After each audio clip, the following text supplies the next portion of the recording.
Hello, everyone. Welcome back to the Agile Coach podcast. I know many of you are used to having Vivek as a host.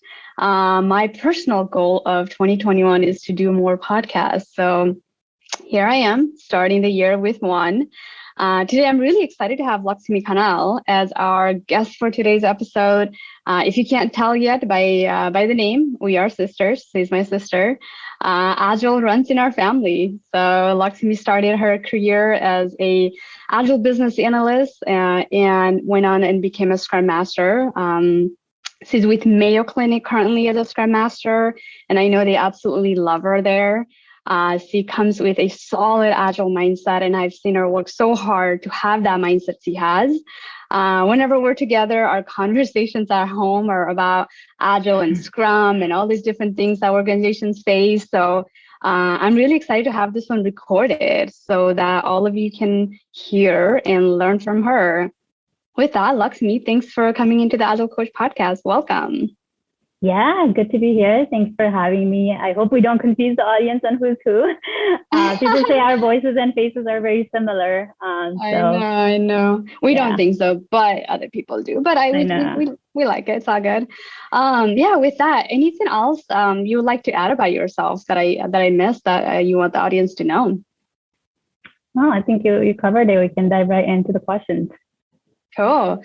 Well, I know it's very exciting to work with Mayo. I don't know that many people that work with Mayo, so I just want to hear what's it like working with Mayo as a Scrum Master? Yeah. So as you said, I'm a Scrum Master for Mayo Clinic currently. I'm leading two teams within the data analytics side of things. And Mayo is very early in their journey of digital and agile transformation. So when I got brought in, the teams were in the very early stage of forming. The team that I work with, they all kind of fall into the different spectrum in their understanding of Agile and just overall the team maturity. They've had maybe some of the practices down, but they didn't have a good grasp on what core understanding of Agile and Scrum is like. So over the past few months that I've been with both of my teams, I've had to play a role of a teacher and help them understand the value behind why we do each of the ceremonies, but at the same time, really working with the team members on an individual basis and try to understand their experiences and what has their experience with Agile and Scrum has been like, and just trying to mold them together to solve problems and make decision as a team. There was a lot of silo in the way they did work, and obviously the leadership said, hey, we want to move from doing project-based model to product-based.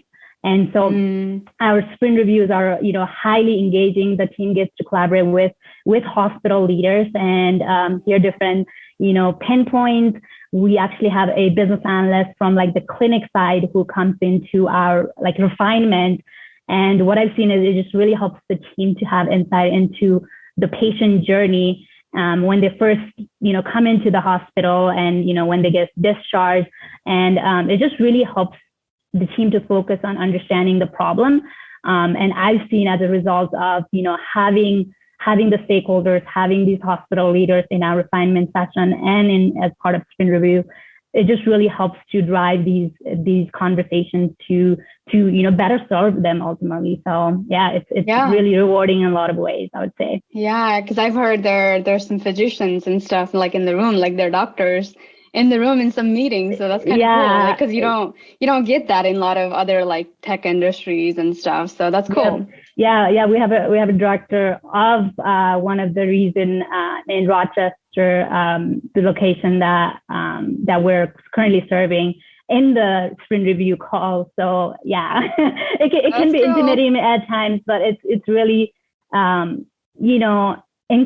guess it's really powerful to see as a Scrum Master for teams to kind of step up and showcase their work and really collaborate with the end users. So yeah, that's cool. Super important.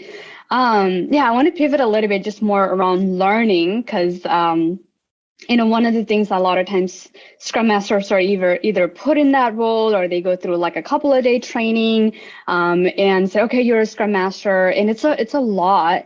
But one of the things that I've seen you, obviously, you were kind of born, your career was born in Agile. Like the first role you went into was in Agile. But at the same time, I see you constantly trying to educate yourself via podcasts, books, articles. Just kind of want to hear your journey. Like how have you evolved as a Scrum Master, maybe recently, or maybe even like 60 to 90 days? What were you like before versus like what's your mindset now, maybe, Yeah, that's a really good question. I think one of the things that I've done really well in the last 60 to 90 days, especially I'm noticing with my current teams is, creating less dependency on me for my team. Even though my team is fairly new to Agile and newly formed, they're nowhere close to mastering the Scrum process. But despite that, what's really neat is I don't find myself needing to jump in to fix things for my team. And in the past, when I've worked with teams, I used to find myself in a situation, and I'm sure a lot of Scrum Masters out there have felt this way at some point in their career, where in the process of being helpful, you kind of create this need for your team to become excessively reliant on you. And over time, what I've noticed is that becomes disempowering for them, and you become the bottleneck. A perfect example that I can think of as a Scrum Master is, I maybe as a Scrum Master, I noticed that, a team discussion is needed, to share the analysis work that was done. And, when you suggest that as a Scrum Master, the team like agrees or maybe nod their head, or someone will say, hey, can you schedule that for us? Like there isn't that ownership from the team member to say, I agree a session to talk through the finding will give us the understanding that we need to do our work better in the next sprint. I'll go ahead and throw something in our calendar to share, what I've learned in the sprint with my team. So then you feel it's necessary, as a Scrum Master to do it on behalf of those shy team members, right? And so you do it once and then twice out of necessity. But over time, two things happen. You create a habit for yourself to always become involved, even when it's not necessary. And then the team also gets used to this behavior and starts to depend on you to do things for them. And don't get me wrong. I still, as a Scrum Master, it's still my role to make sure people get the value they need out of the event. And then until the team is self-organized enough, I need to showcase what a successful daily Scrum or a sprint planning looks like. I'm not saying you don't need to intervene when the situation calls for it, and do what's necessary to help the team or the group move forward toward outcome. It's actually a Scrum Master job to help the team strive a good level of self-management. But if you're not being mindful, which is what I've noticed with myself, because I tend to over nurture, and I tend, over time, I tend to over assume the level of self-management of the team itself. So now I don't do just things for my team. It's the same concept that I'm sure you've heard of too, and I think we've all heard of. Instead of giving someone a fish, teach them how to fish, right? So instead of always being the one to fulfill the role of a facilitator and trying to remove all and any bottlenecks, allow the team to learn by doing something poorly. Like let them have a bad daily Scrum. Absolutely. So we as a humans, I think, learn when we make mistakes. That's how I learn. I know it's not always nice, but the team takes more ownership of their future actions as they really feel the impact their actions make and what might be the downside of it, right? So over time, I want the team to own the Scrum framework. And sometimes I make them a Scrum Master. Sometimes I go into a daily Scrum and I say, hey, like pick a person to be a facilitator. You guys have seen how daily Scrum how I have, run the daily Scrum in the past. What are the things that we're trying to get out of the session? And they run the Scrum board, and I do it just like once a week. And then we kind of rotate. So I would say, just don't, it's dangerous to make yourself more important than you are. And there's a book that I want to recommend to anyone listening.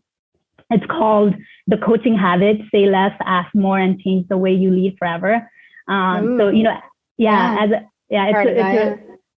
think when I read that book, it just like really changed my mindset around what it means to be a Scrum Master and a coach. I think we fall we sometimes fall into this trap or ingrained a habit of shipping into like that or slipping into that advice giver and answer fix it mode. Yeah, right? we love giving advices. Yeah. Yeah. And so if you want to kind of like tame that urge of always jumping in and being the expert, then you have to start watching yourself and see how quickly you get triggered into wanting to provide the answer. And, so, just staying curious and asking a few additional questions, because we can't really know what the issue is or what's going on with that person just from like the first answer someone gives you. So, that's really what I've learned in the last 60 to 90 days is just like continuously growing myself and, doing something different. Even as a Scrum Master, is you want to continuously experiment and evolve your own style of how you show up to facilitate certain events. So, yeah. No, I mean, you said so many powerful things there. And I've always believed that, and why I love Agile and the Scrum Master role so much, because it's so much about like your self-discovery, and it's like Scrum Mastery is actually like mastering yourself, because all these things that like all these different habits and the way we show up and the importance that we give to ourselves, not really being able to self-manage. Like if you can't manage yourself, then like how are you going to show up in the team and make it not about you? And literally take your eyes off of you and like look at another individual and be like, hey, I see you as a person. You're not an obstacle. You're not an object. Like I see you as a human being. And I get it. You have your own set of values and your, own set of fears. And like the way you said this is maybe there's like an underlying cause or fear, and really, really knowing how to like help them overcome that. And that's like what a good Scrum Master does. And I think, what you just like shared, that's like a testament that you're like saying, hey, yeah, like I'm here to help, but it's not about me. It's really about who you guys are, who you are as a team, and really believing in them. Because also like a lot of times, new Scrum Masters or Agile folks come into an organization and then it's like, okay, I'm the expert. I'm supposed to like, these people are damaged. These people don't know what to do. And I'm supposed to like, oh my God, give them an answer. Versus it's really like, if you're a good coach or a good Scrum Master, you're going there to like, hey, like they're not broken. This is just a new change, new thing that we're going through this. So like, how do we go through this together? Hey, you have the power. You know what to do. Here's the resources. Here's the environment. So I love everything about that. I want to pivot a little bit into, and I think you touched on it a little bit, but like transparency, right? A lot of times when teams are, used to having this like individual contribution, they're just used to working by themselves. And now like Scrum, like big thing is transparency. And I think it's one of the biggest thing that you can have in like an organization, but also an Agile team. So like, how have you helped create transparency in your team? Like, are there any tools, tactics, like mindset? Like, what do you do to like create transparency within the team? Yeah, I think the big thing about transparency is it should be well understood by the entire team. So there's misconception out there with teams that, just because you have a board, there is automatic transparency. It's like this attitude of, my work is visual. You can look at the board. You can see what tickets are assigned to me. I don't need to bring up the issues or share, vital information to the team. But what I found out is, when you start to ask questions, you find so much stuff that isn't transparent. So to answer your question, how have I created transparency? I think first thing is, like you said, making work visible. In my eyes, if things aren't ticketed, they're not valued. And so this used to be a big challenge for one of my teams. And, I told my team, hey, like, I'm not trying to make a ticket out of everything, but you did a lot of good stuff. It seems that, maybe you spent 2 days trying to help out this like emergency situation on the side. We just need to know what that is as a team.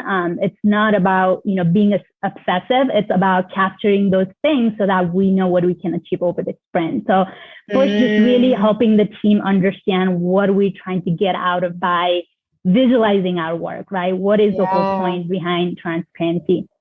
I have a data scientist in my team, and we don't always have work defined for him during like the actual planning, due to the nature of his work.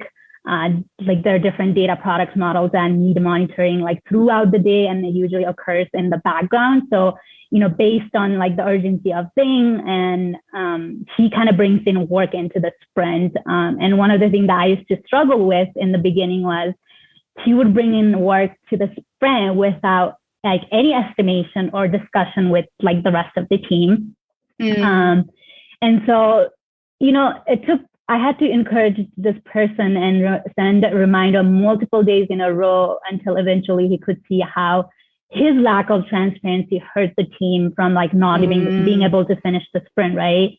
And so sometimes teams have to live the consequences of not having enough transparency and learn from it.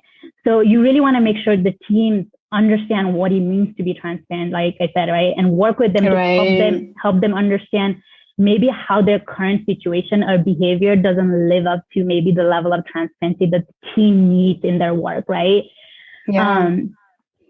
So that's super important. And other thing that I like to do is when I'm working with teams to bring like that more transparency, is I help create a board that can actually provide valuable information to others.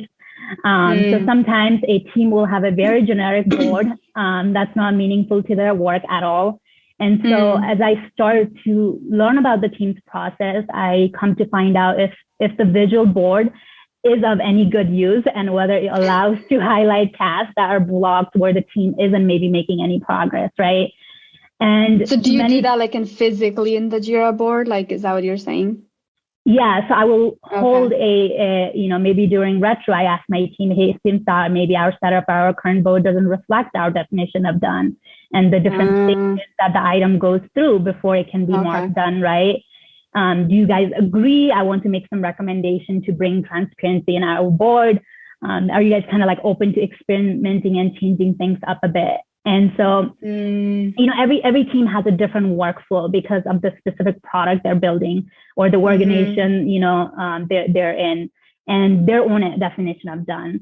So, gotcha. When I started with my current teams, they had 3 columns: active, in progress, and done.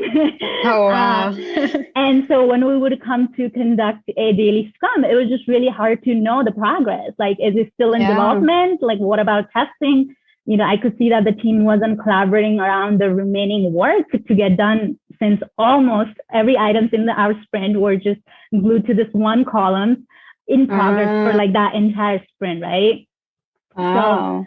So, so then I first check in with the team to make sure they really understand the intent behind why I'm recommending maybe a change, right? I'm not saying that like what they had in place isn't effective. I really want them to understand. So I sit with them and say, hey team, what are the different stages that a product backlog item in our sprint backlog must go through to get it to done? And I take that information and visually help the team represent in their workflow on the Scrum board. Gotcha. And what I've seen is the visualization of different stages gives the team member, some valuable insight into the development team's work that they never had before.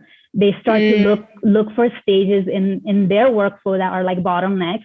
And it also allows me as a Scrum Master to see a pattern of a product backlog getting stuck in a certain column, and how can I maybe, work through, that problem, as we learn about certain, blockers, right? And so what I've learned as a after a few sprints, it was taking average of 3 days for a user story to move from encoding to be available in testing environment, due to the fact that we were waiting on another team outside of us to make the views available in that environment where it needed to be tested, right? So, bringing that kind of transparency in the team's workflow made it clear that someone in our team needed access to push our own changes, right? Wow. As a Scrum Master, it's just like my responsibility to ensure that the team continuously updates the sprint backlog to reflect the changes that need to take place in the sprint. But before that can happen, do we have a visual, view of our workflow, and do we know where things are really getting stuck, right? And what can I do to help bring changes so that we can move forward.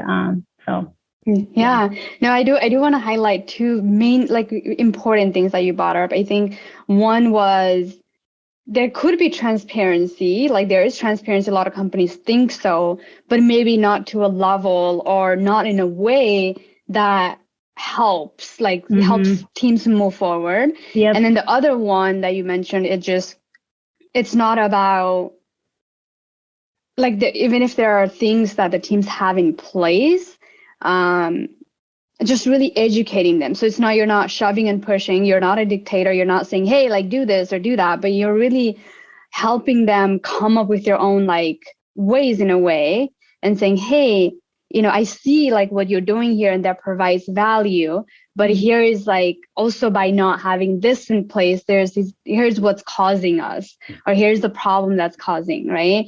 And I think that's super important because like, I mean, I remember being part of teams and teams like taking work from other leadership just because like they were used to doing that in the past. Like somebody comes like, and this leader, I mean, I'm not saying that they were in a wrong place, but they also like didn't understand when a team is committed to a certain amount of work in a common sprint, like that's their focus. And anything else that somebody asks them to come look up something, or hey, can you check this, or can you look this up for me, that derails the focus and the commitment, right? And so you have to be the observer of those little extra things on the side that show up and derail a sprint, right? And so if there is a lack of transparency from this person or a team member on bringing forth what that thing on the side is, you have to, as a Scrum Master, willing to call out for things that are unspoken, because sometimes these team members, they're just afraid. They don't know how to say no either. Yeah, they don't know how to say it. Yep. So as someone who's important. Like higher in hierarchy than me came to ask me to do things, how can I say no, right? And I mean, I totally get that. And I remember telling one of my team members, like, how about you don't say no? Because I know you're like, you don't want to say no to this person because you have certain respect. How about you just go and tell him or her, hey, can you talk to, Pabitra and like this person, like the product owner, and see if this is part of the sprint work that we're committed to, and if it takes a higher priority, we can definitely have a conversation, right? And so obviously it wasn't like right away, but like over time, then is like a little bit more courage and them knowing they don't have to be the one to say no to this person. So and you're also setting an example on like the right way to like address a request without necessarily, saying that we're not going to get to it. You're helping the leader also understand, hey, there's a process that the team needs to, follow in order for them to really provide value at the end of the iteration. So in order for them to do that, here's what the team needs, right? And so when you do that, you're also empowering the team at some point to hopefully, do that on their own. Do that on their own, right? Yeah. Cool. Yeah, good stuff there. Next thing I want to talk about is, every team that I've been part of, and I'm sure you have too, there's always like one person that like questions everything, and these are the people that make you stronger, I believe, and like help you see things differently. So you need these people too. But like, how do you handle when there's like a difficult team member? Because I think this is a lot of Scrum Masters fear. It's like they come into an organization and they're resistant from certain people in the team, in the organization, whatever it is. Because it's not like when somebody like disvalues what you're doing, or like, oh, like, no, we don't do that, or we don't want to do that. It's hard. So how have you had those situations where you've had a difficult team member? If so, how have you handled that? Yeah, I don't necessarily think that someone is a difficult team member per se. Maybe they have like a conflicting personality based on their own experiences and mindset around maybe what they believe to be the right way to engage with the work that's in front of them, right? But personally, like the difficult person in my team is someone who's silent and doesn't speak up or engage with the problem on hand. It's like pulling teeth, right? So when I'm working with someone who is disengaged, which I sometimes, put them in that bucket of they are a difficult team member because it's hindering. Yes, we do. We like to put people in boxes. Yeah. When I'm working with those type of team members, what I've come to find out is there's usually a fear behind their disengaged behavior. Fear that if I say something, nothing good is going to happen, or maybe something bad is going to happen. And sometimes it's from the mindset of, like, I don't want to come across as I'm a fool in some shape or form. I don't want to put my job at risk. I'm embarrassed or nervous about, being wrong. And so, perhaps sometimes like this person, what I found out from, working with my team on a one-on-one basis is the person, questioned maybe acceptance criteria in the past because they didn't think it was specific enough. And for whatever reason, maybe there were some people who just didn't have, people skills, and they were shut down, right? Yeah. And so from that point forward, this person has been hesitant to ask questions, even when they see that the criteria is vague or lacks, sufficient details, right? And so my goal is I want to try to figure out what habits, whether it's somebody who does speak a lot and overpowers the room by always having something to say, or somebody who is disengaged, what habits are formed that are in this person's way to be a great team member? What habits or emotional buildup has the person formed that is making, work more complicated to get done, whether it's due to lack of participation, not speaking opinions, not sharing ideas or blockers. And so, you want to go at it from an angle of, hey, I noticed there is some hesitancy on your part to share information. That could be vital and could help the team to collaborate better, right? Or maybe allow for things to surface so that we could improve as a team. I want to support you better so that we as a team are, living the Scrum values, and I help state what those are. Transparency is critical in the team's ability to success. What do you think is your biggest hurdle for you? And like, what can we put into place that will surface these blockers for it to flow? And so you really want to build that one-on-one relationship and coach them a little to find out what is getting in the way of them being a better team member, right? So what is that internal dialogue? And the biggest thing is you have to be willing to be open to the experience of that person without any judgment or bias. And then it usually takes a while to find out the root cause of why someone is showing up the way they are, which is creating maybe disturbances and hindering the team's growth. And sometimes they're not even aware of these behaviors and how they're impacting the group when we come together. And so, I do my absolute best to work with this person to figure out what is the most efficient way, and also with that respect to this person's values and the style he or she likes to work on, right? And then kind of bridge that gap for them. So,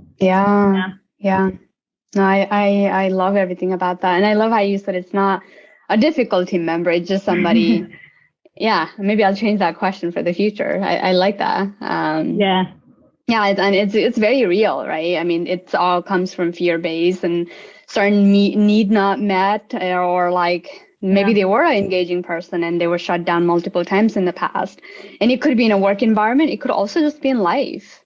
Yeah. We all come with our own baggages and our own set of wounds and traumas and all these different things. So, I think just because we're in a professional world, it's easy to think that we can overlook those, or we can, like somebody, you should just like put a good face and like do good work or whatever. But it's like, man, like it's called being human beings, and we all have that no matter what, and it's going to show up in our professional career one way or another. And I think that's what I love about agility. It's like, I felt like in just a traditional corporate environment, a lot of these things were like shut down, and it was like suck up and like go do what you need to do because you're at work or whatever. But like here, like that's why, this whole shift in mindset really helps you to be a coach, be a human also to another human being and saying, hey, like, I get it.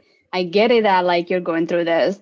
I get it that there was a, resistance built around this. And I get it that somebody hurt you when you said this and this, but like how can we move forward? And just really being with that person and helping them overcome that. It's like so powerful because it's not going to only help them like excel at their work, but also like be a better person in life and like just have a better life overall, probably just because like somebody cared and listened and like helped them go through this hurdle that it was killing them for a very long time, probably. Absolutely. Oh my gosh. Yes. Yeah. So important. Yeah. The next thing I want to talk about, obviously, a big part of being a Scrum Master is also facilitation. Obviously, you're facilitating a lot of the Scrum events in the beginning, especially. I mean, if the team is getting to a good groove, maybe not, maybe you're doing the other things as more. But either way, like being a facilitator is a huge part of the role. What have you done to be an effective facilitator? Because there's like running meetings and like doing stuff, and there's like actually being a good facilitator. Yeah. I think just experimenting with different ways to go about the same thing. I firmly believe our style and personality obviously plays an important role in our ability to, effectively facilitate. However, as a Scrum Master, you shouldn't just subscribe to one way of facilitating team events. Yeah. So just like, you're advocating to the team that, hey, there is more than one way to achieve the same outcome, you also have to believe that there is more than one way to hold, for example, a daily Scrum. So, if your team is still asking the same 3 questions, what did I work on yesterday? What am I working on today? What is blocking my work? Then I believe you're just going through the motions, and most likely so is your team. So for me, if I notice that I'm not getting the team to collaborate during daily Scrum, I'm not afraid to change things up in order to meet the outcome. I'll give an example. Sometimes, team members will say, and, I'm sure when you've been a Scrum Master in the past, you've noticed the same type of, patterns. I'm working on this XYZ ticket. It will get done before the sprint ends. No blockers. So, to avoid this kind of update, I tell my team, hey, rather than focusing on what's being worked on, although that's also super important, let's try to answer these questions instead. Like, what is the risk to getting our work completed? What's in our way right now that the team can quickly figure out how to remove? Or questions like, what is the remaining work to get the story done? Can you do it? And if not, how do you get the most people working on this story so then it will be done? So, sometimes I'll go into like a daily Scrum and be like, hey team, today instead of everyone giving updates on their work, I want to suggest, trying a practice that comes from, Kanban philosophy called like walking the board. And we'll start with items that are closest to, getting done and walk the board toward the, what has just been started. And I ask, what can we finish today? I want the team to obviously self-organize to get it done. And then once the team has a plan to deliver something today, then we'll move on and address the rest of the items in progress, right? And so, this allows for team members to have urgency towards bringing each items that are in this width to completion, which is the goal of the sprint. And the reason for daily Scrum is for the team to analyze their progress through the current sprint, and as the team make adjustments as needed. So keeping that outcome in mind, whatever the Scrum event is, I'm willing to show up differently, shift the questions, assign even a team member to be the facilitator instead of me. Whatever is going to bring the team together at that moment. As a facilitator, you have to create an environment for the team to perform at their best. And if you're not experimenting with your techniques and, doing what's necessary to provide, the setting that's needed where, the team can reflect, they can discuss and, have fun. I just don't think you're growing as a Scrum Master or caring enough to to bring the group together. Yeah. No, super important. I think questioning the ways or certain tools that you even use, right? Because I mean, the way you could facilitate in person versus the way you can facilitate remote, that just drastically changes. And I'm glad there are certain tools that you can have in place to create that similar kind of engagement. But I mean, at the same time, like you have to be willing to experiment. And if you're teaching the team to experiment and you as a Scrum Master are not experimenting, then like, what are you teaching? So I totally love that. Yeah. I want to talk about someone's or people's favorite topic a lot of times is it's retrospective, especially if you're an Agile, especially you're a coach, and in Agile, retrospectives are super important. Even though there are times that teams and people within the organizations don't think that they are fun, just because I mean it can get boring if you're not facilitating it correctly or have a certain mindset or know how to engage people properly. So I want to hear from you. What do you do, or how do you make some of your retros fun, engaging, and effective? Because I remember before I was a Scrum Master, being a business analyst and being part of a retrospective and just really not understanding. And I hated it then. Because I just didn't know. And I'm like, oh, I don't know what we can improve. I don't know what went wrong or right, because I wasn't really thinking about it during the sprint. And then, but then like, it's all the same thing, Yeah. And then I remember becoming a Scrum Master and then like having to facilitate, and it was like tables turn, and I feel people's pain, and I get it, because like maybe I didn't have a good Scrum Master that like made it engaging or helped us think a different way on the way that they facilitate retrospectives. So definitely want to hear from you. What do you do to make them fun and effective and engaging? Yeah. I've been there as well. Like you said, being a team member, who's on the other side of the table, and, as a business analyst, trying to participate and not have things to say, because my work just wasn't naturally as, I wasn't as collaborative as with my teams at the time, that being my first role. And I just didn't know what to share or what so I totally understand. And I've been on the other side where it's like, now I got to get these same people to, collaborate and, people like us that were on the other side. Yeah. Yep.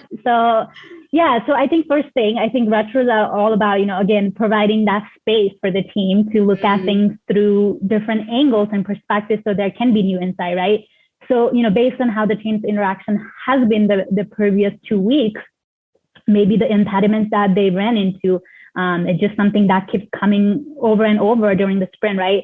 So as a Scrum Master, I need to reflect and prepare what is the best way to engage the group is. I'm a big proponent of letting teams have fun together. If you make things fun, people connect on a deeper level. And so to make retros fun, I experiment with something different each sprint. I've done retros around like the format you experiment. Yep. Yeah. So I've done retros around agile values. It's such a good way for the team to reflect on how the agile values are showing up in the team's daily work, and just kind of remind each other of the values that they display throughout that week, right? So I tell the team, I like that. Yeah, it's called Agile Values Cheer Up. I tell the team, hey, it's okay if we haven't embodied these values yet. This is a great opportunity to see how the team's where the team comfort level lies currently.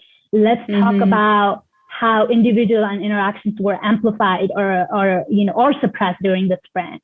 And based on our discussion and reflection during the sprint, we'll walk out of here with some actions to ensure the values were represented in the work that we're doing, right? Yeah. So, and then the other times, my retros are just around like team building activities. Since, I mentioned the teams that I'm working with are in the very like early stage of that team development, I've been doing a lot of like team building retros. And I want to kind of share this like really neat experience that I had with my team. I did this activity where I asked, and this was just for fun again. I had no like really agenda other than saying like, hey, I want the team to have fun and coexist as a team. And so I did this activity where I asked everyone to, roll a dice using an online tool. And depending on the number of the people, depending on the number that the people got, they had to choose a corresponding color. So one was green, two red, and so on. But here's where it gets fun. So each person had different questions for their number that they had to type the answer into a visual board that we use, so into a column, and guess what the question is along with who the answer is from. And and so the questions varied from what is one thing you love about your job, what is your favorite book or movie, favorite way to de-stress, or a goal that you're working on, and number of things that allow team to not only like have fun as a team but also see how much they really know about the person they see and talk on a daily basis. And honestly, like I wasn't expecting it to go so well, but what I got to see in that moment was like team members who were like laughing, making jokes, enjoying being around one another. And what I'm talking about here is not like laughing as a because someone said something funny. It's about laughing as a form of like team bonding and like group coordination. And what I've noticed, because I'm just a naturally like a very positive, happy person, I always smile. It's like laughter. It's a means to like warm a room and create this sense of connection and trust. And I think in that moment, not just me, but the whole team could see the spark and so much chemistry within the team where, no one felt judged. They felt relaxed, safe, and a realization that they can afford to let their protective guard down and trust each other to share things outside of work. That's beautiful. Yep. So, I would say use retrospective to kind of unlock those, these benefits that I just talked about of laughter in your team. Figure out what's missing in like the team's ability to bond and create this stress-free, relaxed environment, for them to really be themselves. Like when I first, joined this team, like people were just so serious, and like it was so hard for me to just get them to say something and during the meetings. And then now we got into this point where it's like they almost don't take me seriously, and they're just like having fun, and it just and sometimes they say like we're so sorry, like we're not. I'm like, I'd rather have a team that is like collaborating, having fun, having a good time, and then people that are too serious and don't know how to even communicate, right? So wow, no, thanks for sharing that. That's beautiful. I mean, it made me think, because I haven't been in a role for some time, and I used to love that. Like obviously I didn't get an opportunity to do remote stuff, but I used to do something similar. It was a candy game. We got like a bunch of M&Ms or whatever, and we like used to go eat, and then everybody passed around an M&M, and whatever color that you had was the question. There was a question with that. So it sounds very similar, but like I'm glad that there's something remote that you can do to create that. I mean, that's and I love the fact that a lot of times people think like retrospective has to be like this. You have to address these 3 questions, and being a good Scrum Master, it's about like seeing the pulses of the team and like, okay, last 2 weeks or last couple of sprints, I've noticed that the teams are just really lacking the values, Scrum values. So how can I do a retrospective around that? So one is it's a teaching point. 2 is it's like something different. It's fun. And I love that. And I don't think a lot of Scrum Master, maybe they do, maybe they don't. I don't know. But like when I was a Scrum Master, I definitely didn't think like that. So I'm learning something from you right now. That's awesome. I'll have to teach this to some of my some of the other folks that I coach, because that's really beautiful. That's really beautiful.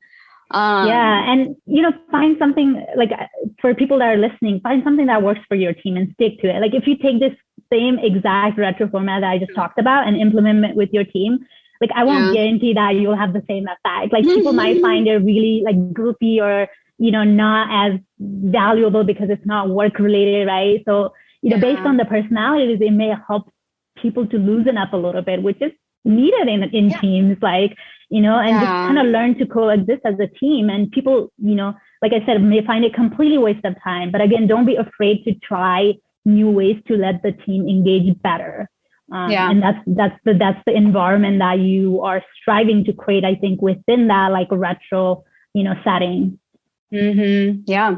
I mean, it's such a good activity for the teams to really discover themselves and peel in a certain way too. Like I remember one of the Agile coach that I used to work with, he said, a lot of times people like think they have to be in a sitting environment in a room to do a retrospective. He said, this is what I saw in the team. So I just told two people, like I just paired them up and told them to go on a walk. And I gave each of them a question, and it was an uncomfortable question, like, what are your deepest fear, or what are this and what are that? And then two people just kind of go on a walk and they just talk to each other about some of these things.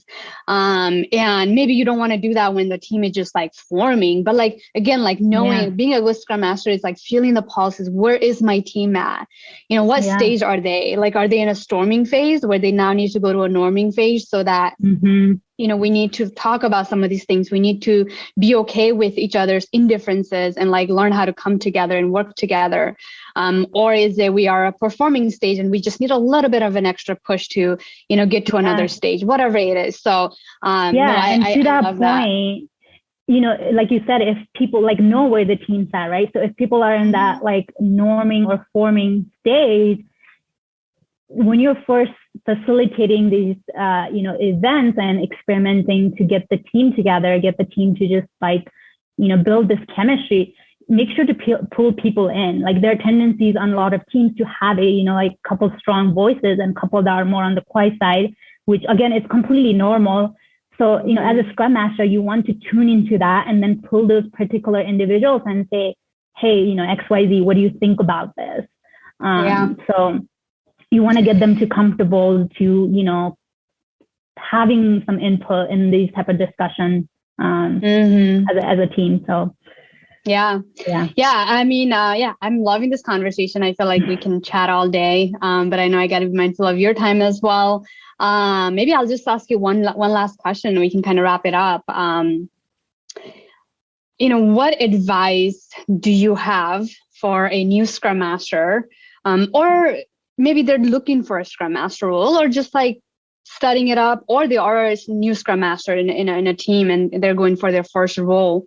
What are some couple of things, few tips that you would recommend for them to really like be a good Scrum Master, be a good coach? Like what recommendations would you have, or what advice? My advice would be to don't overthink or overdo it. Because I've been there. I think when you're new in your craft, we have tendencies to like over nurture something or someone because we want to prove to others. And then I think part of it is also we want to prove to ourselves that we're good at it. And, it's obviously coming from a, right intention. We want to add value. There's nothing wrong with that. But I've been with organizations and teams, where the process they had in place seemed to be against like Agile principles in every way. I've noticed anti-patterns with the Scrum events, the way the work was assigned, product owner creating tasks for the team, team estimating in hours, right? Daily standards were just about providing updates only on the ticket that the person is assigned to, and not about, creating a plan for the day and talking about the progress towards the sprint goal, right? And so naturally, my first thought when I see that in a team, as a new Scrum Master, when I go in is, oh my God, they're doing, everything wrong and, contradictory to what the Scrum guy says.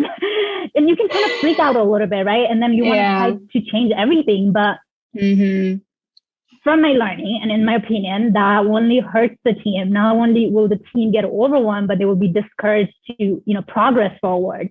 So, instead, you want to try to secure a handful of small wins that can carry you through that like initial learning period and build social capital so then you can influence things at a greater level at a later time.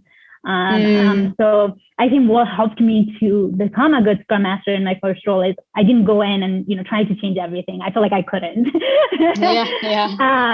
So instead, my initial goal was to learn about the teammates' interests and their aspirations and share mine in the process. Like find out what makes the other person tick, what makes him or her happy, like what energizes them at work, right? And why. Right. Learn about where the person comes from. I strongly believe in like, building a very like close relationship with my teammates. When I first join any new teams, I have one-on-one with like every person in the team, right? You want to learn about that person as much as you can. And you want to try to figure out based on where this person's at, can I help them, right? And how, what would that look like? So, I just, observe people's interactions during like meetings and notice, deviations from like the Scrum guide and like how that's affecting the team. And I was much more effective when I started to be curious and ask questions about, what is going on and, trying to get a good grasp on what the team is struggling with. And then asking the team's permission to like offer observation and stories from your experience, right? And also to that, I think, the Agile principle says simplicity is the art of like maximizing the work not done, right? So I think that doesn't just apply to like developers or engineers and the product that the team is building. The art of facilitation is all about, simplifying conversation. You don't have to get fancy with the format or get too creative. Sometimes I think we overdo things. Overcomplicate things. So figure out how to have the simplest conversation possible that could work around a problem or like an issue that the team wants to work on, right? And then just go for that one adaptation to the process and help the team to see the value behind it, right? So I would say those are a few of my advices to a new Scrum Master, who may be in their first role. Yeah, I mean, that's such a good advice because, and I tell this to people, like I coach too, it's like when you go in at a role, you don't have to like go tomorrow and like try to do all this change. And that's not the goal either. You want to go and like see where are the gaps. And a lot of times, I've noticed that industries don't know how to onboard a Scrum Master properly, right? And so there are some companies do, I'm not saying all, but like there are a number of companies that don't know how to onboard people properly. So what that really means is maybe they're like just thrown into things and they're expected to make all these changes. And I think as an Agile expert and someone who like embodies agility, I think you almost have to like ask for a permission from the team and from the organization saying, hey, do you mind if I just observe the team for next few sprints and just really see where the gaps are at? I don't want to like, I'm not here to like fix and change everything. I want to see what's working. If it's working, let's keep it. If it's not working, then as a team, let's come up with an action plan. Yeah, Agile might say this. Yeah, Scrum might say this. If there's a meeting certain hours, like Scrum might say I can have it for this many hours, but if that's what if the team doesn't need that, then why do you need to have that, right? And so I mean, totally, like you can go everything that a Scrum guide says, but like you might fail miserably. So it's really about like you said, feeling the pulses and seeing what does that team actually need, and you need time to gather data. And so go to your new role as a Scrum Master and don't think you have to like know everything the first day, first week, even a first month and try to fix everything. You should just like see the pulses, like you said, and go based on that and come up with those plans together with the team on whatever gaps that needs to be addressed versus like having to go in and like fix things, because then again, you're coming from that command and control. If you're going in blindly and saying, oh, you guys are like doing this horribly, here's what you should do, right? So and if when you have those one-on-one, maybe directly ask the team members, right? I found that to be more effective than me suggesting like an idea. Ask them like, what do you think about the current team, dynamic? Like, what is something that you see that the team is struggling with? And would you suggest, like, right? Yeah, so important. Yeah, because they've been in there, they know, versus you coming in like as an outsider and haven't really seen the team together for that long. Yeah, I love that. I love that. Well, this was a very, very fun conversation. Thank you again for coming on the podcast. I'm sure a lot of people would find a lot of value. Even I learned so much from you, because I know, like I said, I haven't been in the role, and you've been in the grind. So thanks so much. I had a blast, and I learned a lot, and I hope it's the same for a lot of folks out there. With that, we'll see you guys on the next podcast. Yeah, thanks for having me. Please like and subscribe if you enjoyed this video. We'll be sure to come back with more exciting videos on Agile topics.